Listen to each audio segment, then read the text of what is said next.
नमस्कार। मेरा अगला युद्ध और बाजार का एपिसोड। फिर आज हरे निशान में था मार्केट 3 दिन की बिकवाली के बाद। आज निफ्टी करीबन 1% से थोड़ा नीचे ऊपर था। मिड कैप इंडेक्स 1.4% और स्मॉल कैप इंडेक्स 1.9% और micro cap index 2.4%। So clearly एक ब्रॉड बेस्ड रैली था। और अगर एडवांस डिक्लाइन रेशियो देखो तो 4:1, 4 स्टॉक ऊपर गए तो एक नीचे, यानी करीबन 400 स्टॉक ऊपर गए और 600 स्टॉक के करीब नीचे गिरे। सो क्लियरली एक ब्रॉड बेस्ड रिटेल पार्टिसिपेशन सामने दिख रहा है। और अगर आप देखें एफआईएस और डीआईएस की पोजीशन देखें तो ये क्या, एफआईएस आज भी बिकवाली किया, बस उतना नहीं बेचा जैसे 9,000 करोड़ के करीब फ्राइडे को बेचा था। आज उन्होंने खाली 1,000 करोड़ बेचा और डीआईएस ने 4,000 करोड़ की खरीदारी की। तो यहाँ से रैली की कारण क्या है वो देखेंगे तो सुबह एक एक्सियम करके कंपनी की रिपोर्ट आई थी कि ईरान ने एक 3 पॉइंट का प्रोग्राम भेजा हुआ है पाकिस्तान के ज़रिए अमेरिका को कि वॉर ख़त्म होने के लिए अगर ये शर्तें हैं तो कर सकते हैं। तो ये पॉजिटिविटी रिटेल को छू आई और उन्होंने जाके खरीदारी की। बट एफआईएस ने अभी भी बेचा। और अगर आपको इसको और भी डिटेल में एफआईएस के आउटलुक को समझना है तो बात क्लियरली आपको एफ एंड ओ मार्केट पे चलना होगा। तो एफ एंड ओ मार्केट में क्या है कि यस 3 दिन के बिकॉली पास आज वॉल्टी इंडेक्स गिरी थी 6%, 18 के करीब। मगर अगर एफ एंड ओ में 3 भाग होते हैं ना, इंडेक्स फ्यूचर होता है, स्टॉक फ्यूचर होता है और फिर ऑप्शंस मार्केट होते हैं।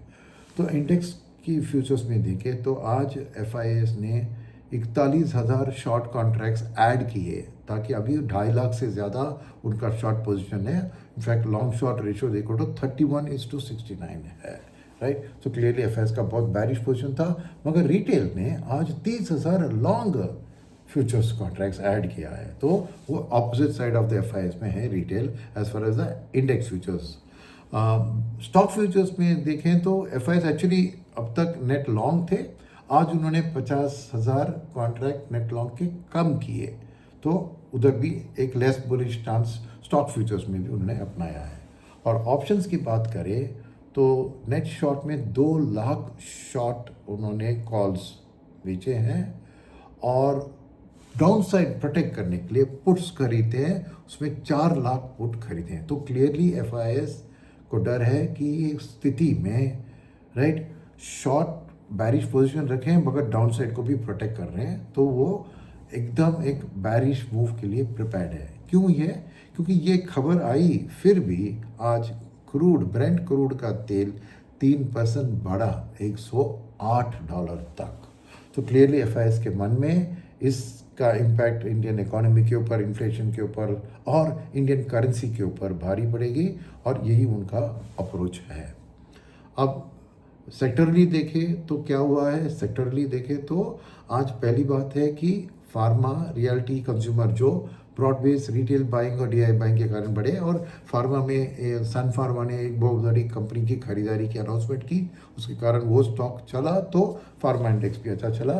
अच्छा क्या नहीं किया, क्योंकि एफआईएस बेचते तो क्या बेचते हैं, बैंक्स को बेचते हैं। तो आज worst performing but positive index था प्राइवेट बैंक, कोई करीबन फ्लैट बट ग्रीन में। और पीएसयू बैंक्स भी खाली 0.4% बढ़े थे, वेरएस ओवरऑल एवरेज में सभी ये ऊपर बढ़ने वाले सेक्टर 2% बढ़े थे। वो था सेक्टरल समरी, राइट। तो कल के लिए, कल क्या है, एक्सपायरी डे है निफ्टी का, तो एनएससी का।